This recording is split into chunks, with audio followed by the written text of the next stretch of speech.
Mbote, bonjour chers abonnés, chers internautes de partout où vous Olanda, émission na beno école du patriotisme et du panafricanisme na émission où wapi tout le bilaka surtout vers patriotisme na changement de mentalité. Lié ici na lombango pour na kufula na Congo mani nyonso oyaza na République démocratique du Congo, oyaza na Afrique, oyaza na Europe, oyaza na Amérique, oyaza na Asie.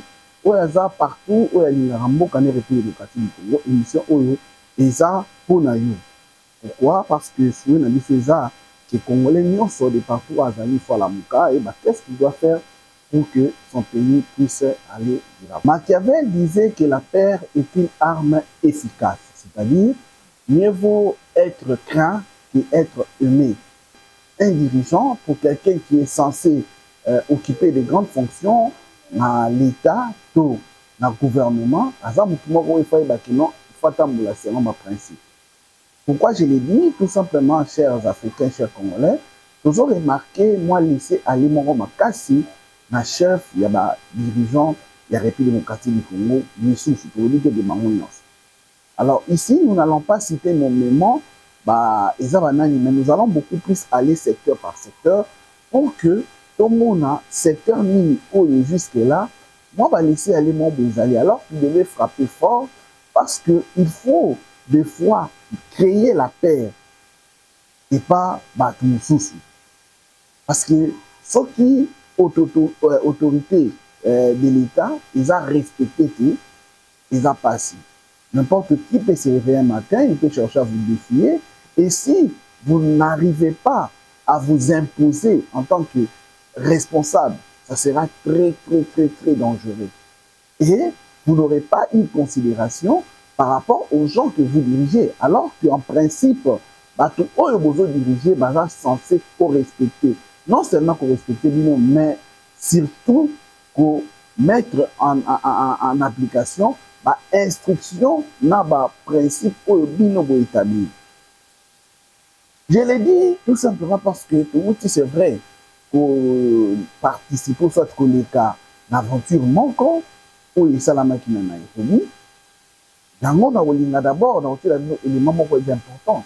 L'élément c'est d'abord pour planter les décors. Pourquoi planter les décors?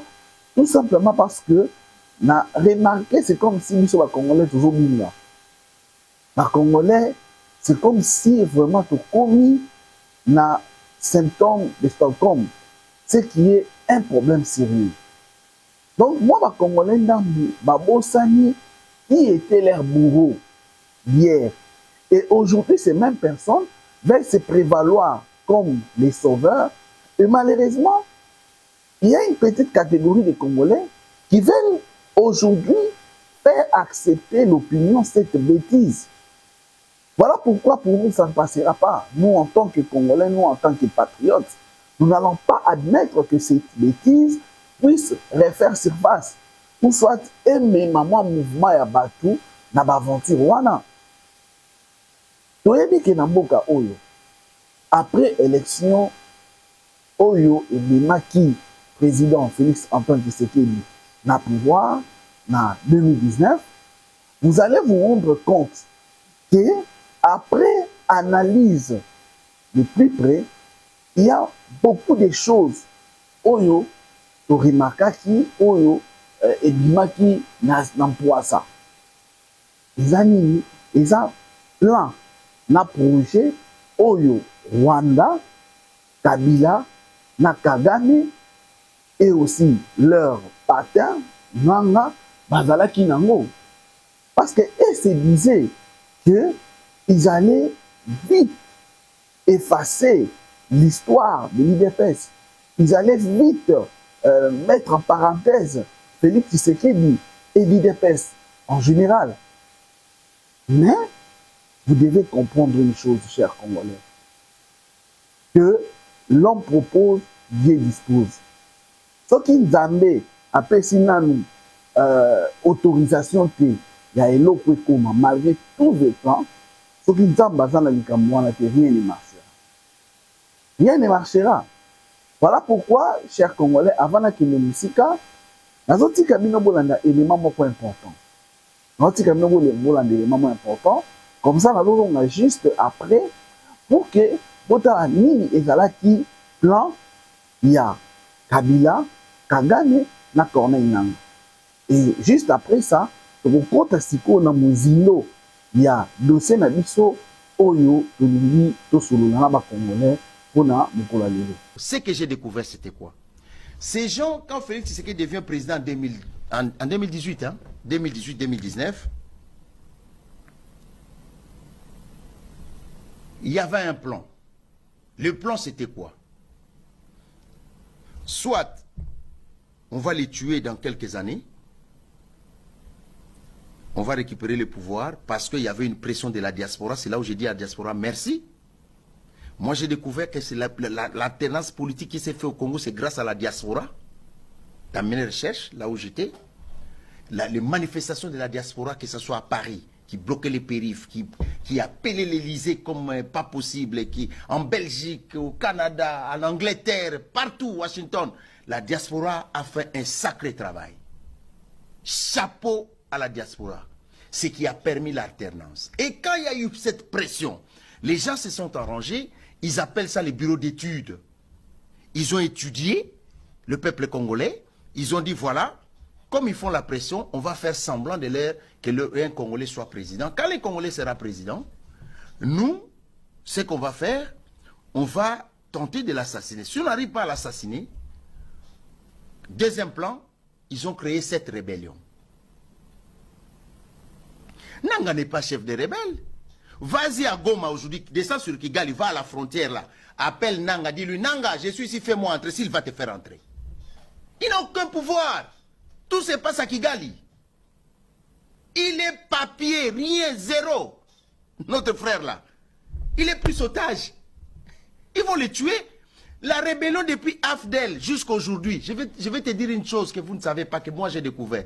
Regardez tout ce qui est congolais bantou, Wamba Diawamba, comment il s'appelait notre frère qui était ici à Paris, Zaïd Ngoma, toutes ces personnes-là qui étaient là, des Congolais leaders, ils sont tous morts. Aucun des Tutsis, depuis Afdel jusqu'à aujourd'hui, est mort. Tous ces Congolais sont où?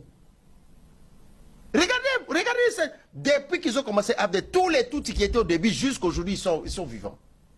Tous les Bantous qui ont commencé avec eux, dès le début, Ngandou, Dissessé, tous, Mouzé, tous, les Bantous sont morts. Vous croyez que c'est un hasard?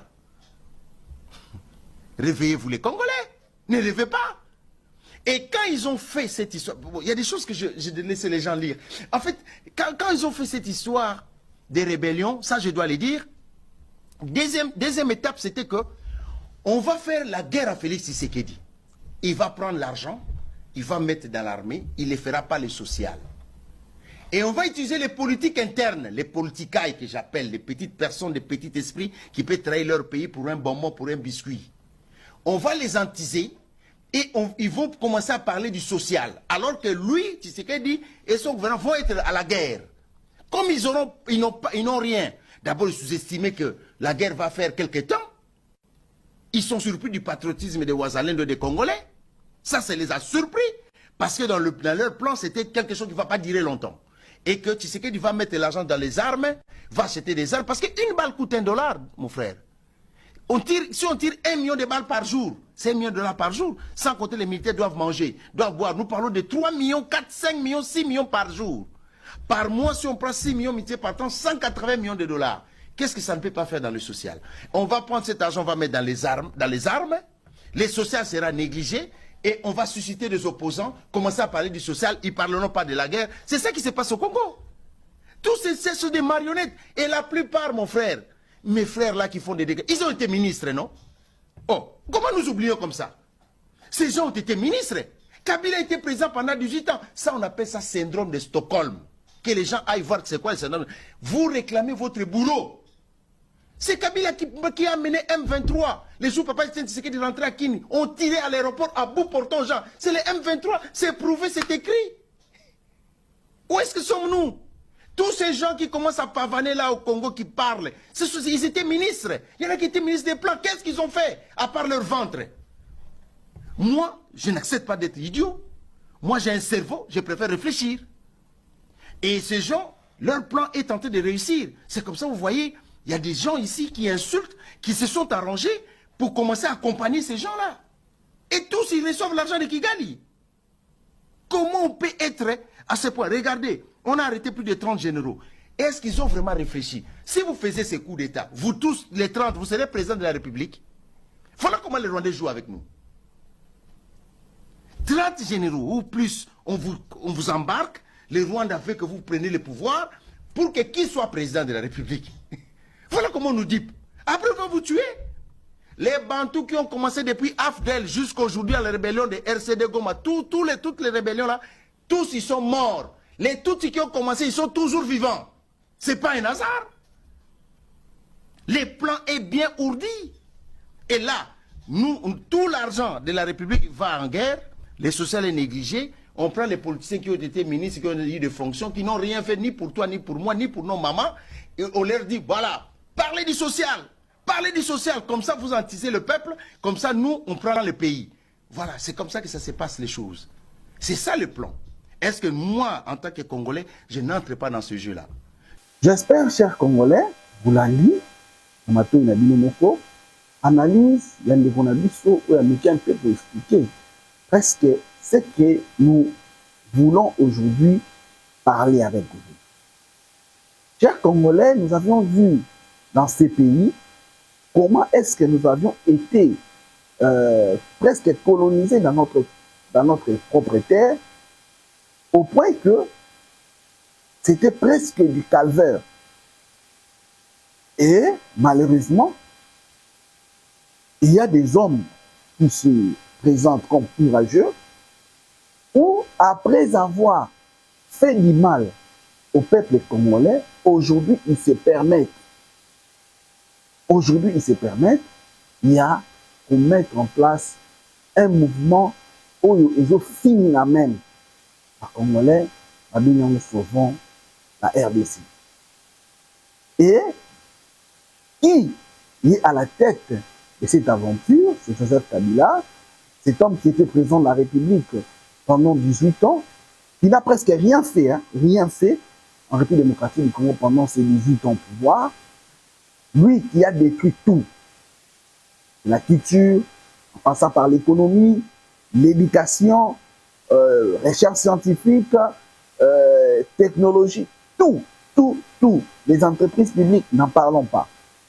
Il a tout détruit au point que même aujourd'hui en République démocratique du Congo, à Kinshasa particulièrement, nous avons dans zoté, nous avons presque dans le jardin botanique, mais à créer qui n'a qu'à donc, les animaux, Oyo, Zo, Oyo République démocratique du Congo, Boka Mobimazan, Langote, Maye, Motumo, Kabila,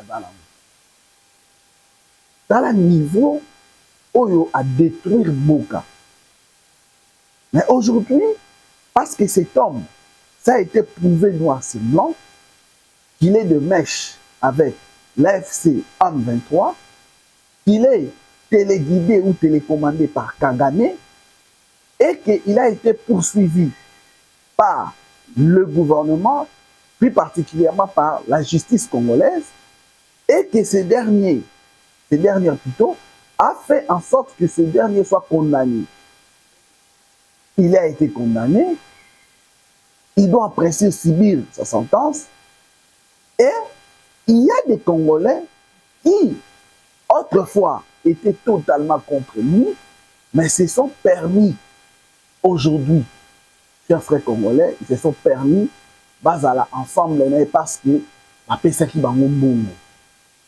parce que Joseph Kabila a acheté leur conscience.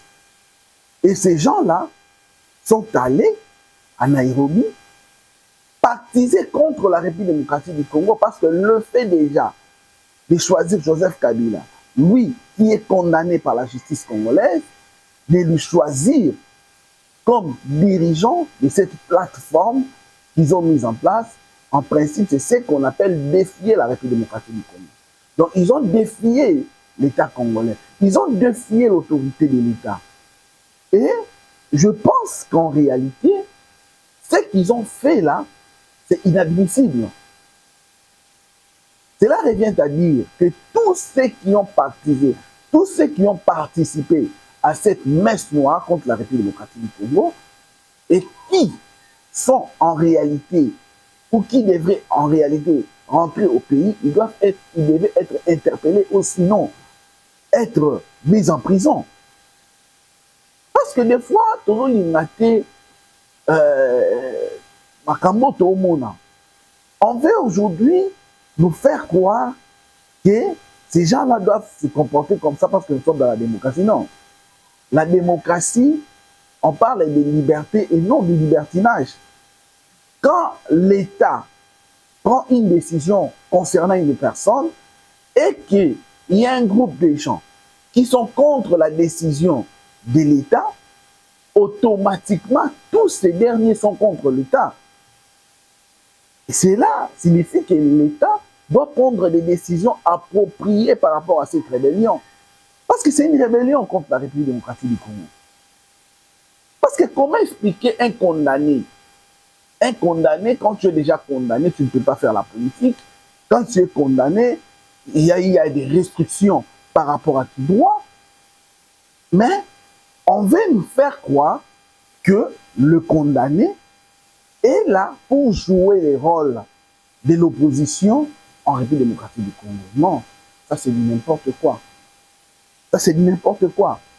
Voilà pourquoi quand au début, j'ai cité cette citation de Nicolas Machiavel, en disant que la paix est une armée forte.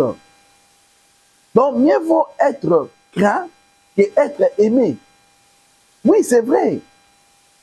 Machiavel a dit que en réalité, il faut combiner tous les deux. C'est-à-dire, vous devez être aimé et être craint au même moment. Mais entre les deux, si il faut choisir pour un dirigeant, entre être aimé et être craint, la crainte a plus de priorité que l'amour, que la passion. Pourquoi je l'ai dit? Parce que celui qui t'aime aujourd'hui, demain peut changer. Parce que l'amour aussi, c'est par rapport aux circonstances, c'est par rapport aux réalités. Mais quelqu'un qui te craint, il te craindra pour toujours. Il te craindra pour toujours. Il sait que s'il ose, soit c'est la répression.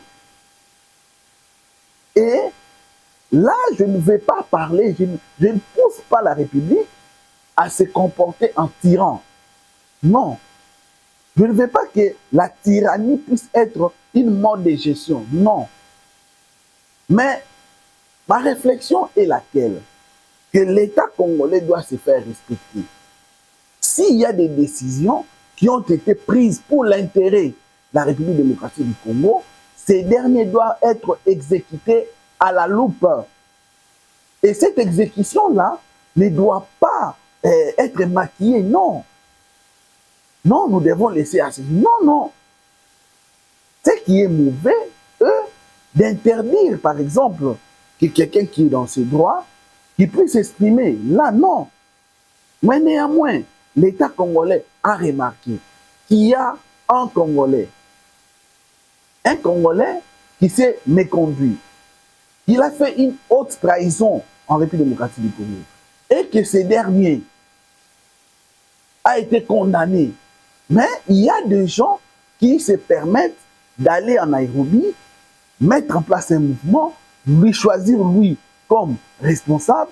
Et c'est tous ceux qui sont partis rentrent en République démocratique du Congo sans crainte. Et plus fort encore, ces derniers commencent même à faire des points de presse sous l'œil impuissant des autorités qui sont en principe censées les réprimander ou soit encore de mettre fin à ces aventures. Ça, c'est inacceptable. Ça, c'est inacceptable. Aujourd'hui où nous parlons, le PPRD officiellement a été frappé de ne plus exister, de ne plus siéger, tout simplement parce qu'on avait remarqué la présence de Kabila à Goma. Cette partie de la République qui est sous occupation de l'AFC M23. il y a une décision qui a été prise. Et quand on parle d'un parti politique, c'est quoi un parti politique? C'est l'ensemble des personnes.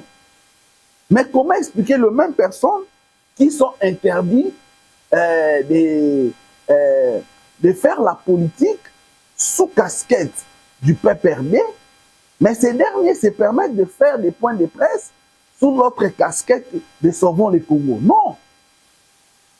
Et ces gens veulent faire passer l'État congolais en bourrique. Et l'État congolais ne doit pas accepter cela.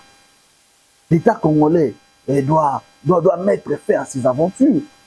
Quand je vois un Obé Minaku, quand je vois un Chadari, quand je vois un Ferdinand Kabere se réunir tout autour de cette Kikouni, sous prétexte que non, ils sont là pour mobiliser, pour sensibiliser les gens qui doivent en principe adhérer dans ces mouvements qu'ils ont appelés Sauvons le Congo ou Sauvons la RDC.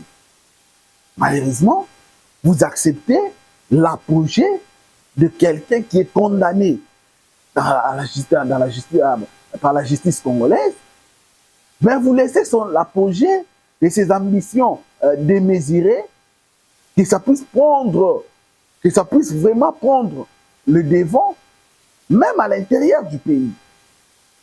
Ça c'est non, ça c'est non. Non, mes chers dirigeants. Voilà pourquoi je vous interpelle de prendre des décisions, de réprimander ce qu'il faut réprimander. Vous devez être respecté, on doit vous craindre. Il ne faut pas parler d'abino. Parce que ces gens-là, l'effet à Kovanda, ça ils peuvent prendre des presse, diffuser en OP, dans les réseaux sociaux, dans calme, pas d'interpellation. Non, dans l'État a existé dans Haïti. Et ça, c'est un danger. C'est vraiment un danger. Et je pense qu'il faut prendre des précautions par rapport à cela. Si les précautions ne sont pas prises, ça sera catastrophique. Et nous ne sommes pas encore prêts à accepter ces bêtises. Nous ne sommes pas encore prêts. Voilà pourquoi j'aimerais que l'État congolais puisse prendre de belles initiatives, qu'elles soient respectées. Et j'aimerais aussi, toujours dans cette même occasion, féliciter quand même l'État congolais. C'est vrai qu'il y a des choses que je réprimande, soit je fais des remarques, mais je ne dois pas aussi être égoïste.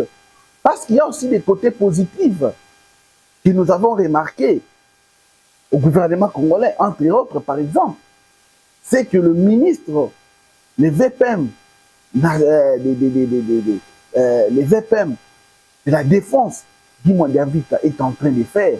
Non, c'est extraordinaire. Il faut lui féliciter. D'ailleurs, je lui donne coup de chapeau.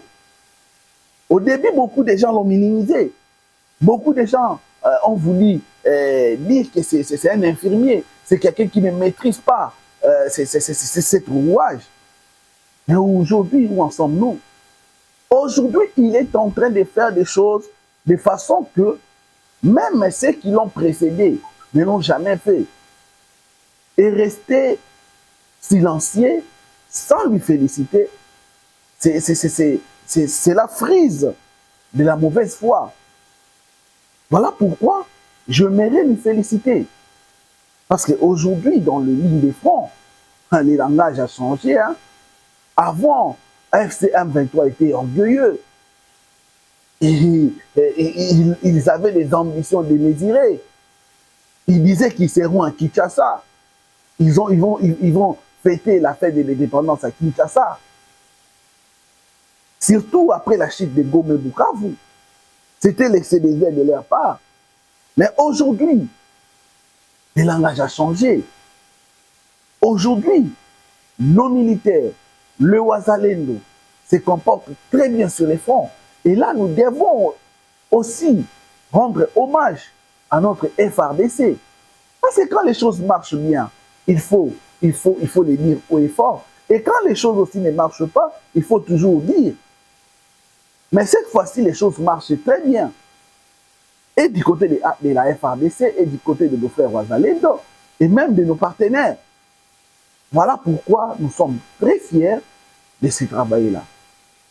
Cher Président, chère Madame la Première ministre, essayez un peu de voir là où les choses ne marchent pas pour que les choses puissent aller de l'avant. Nous avons vu à travers la vidéo, l'extrait de la vidéo que nous avions mis, les plans que ces ennemis de la République avaient en créant même cette guerre, parce qu'ils ne voulaient pas que vous puissiez faire quelque chose, afin de pousser la population contre vous. Mais aujourd'hui, ils sont en train de voir le contraire. Aujourd'hui, vous êtes en train de travailler pour l'intérêt de la population, malgré la guerre, malgré la situation difficile que traverse votre pays, mais vous poumonnez pour que même le social des Congolais puisse quand même prendre de l'enseignement. Ça, c'est quelque chose que nous devons vous féliciter, que nous devons vous jeter les éloges. Nous sommes très très fiers de vous. Nous sommes très fiers de vous. Voilà pourquoi nous, les vrais patriotes, nous, les Congolais de la bonne qualité, nous qui aimons réellement notre pays, nous sommes dans l'obligation de vous accompagner. Nous sommes dans l'obligation de vous soutenir et nous vous soutenons corps et âme. Parce que vous les méritez. Nous vous encourageons de bien faire des choses. Nous vous prions d'arranger là où il faut arranger. Nous vous demandons de suivre de près là où il y a des failles. Parce que notre objectif principal, notre souhait est que ce beau pays, la République démocratique du Congo, doit aller de l'avant. Et pour y arriver, il nous faut travailler en symbiose. Chacun par rapport à ce qu'il essaye de faire, ce qu'il sait bien faire, qu'il puisse apporter en plus pour que notre pays dans l'ensemble puisse aller de l'avant. Et vous, en tant que dirigeant, vous avez cette responsabilité. Vous avez cette responsabilité de faire de tout votre mieux pour que ce pays puisse aller de l'avant. Nous sommes très fiers de vous. Nous croyons réellement que vous n'allez pas baisser les bras et que vous allez encore multiplier les efforts pour que ce pays puisse aller de l'avant. Je vous prie, chers Africains, chers Congolais, vous qui nous suivez, de vous abonner sur notre chaîne YouTube, de liker, de partager, pour nous permettre de bien vous servir. Nous avons besoin de votre soutien. Nous en avons grandement besoin. Et nous ne pouvons rien faire sans vous. Merci à l'ingénieur Richard Mbo qui était derrière les caméras, lui qui nous a permis de vous arriver. Nous lui remercions énormément. Que Dieu bénisse l'Afrique, que Dieu bénisse la République démocratique du Congo, que Dieu bénisse ses dirigeants, que Dieu bénisse son peuple. À très bientôt au prochain numéro. Merci, au revoir.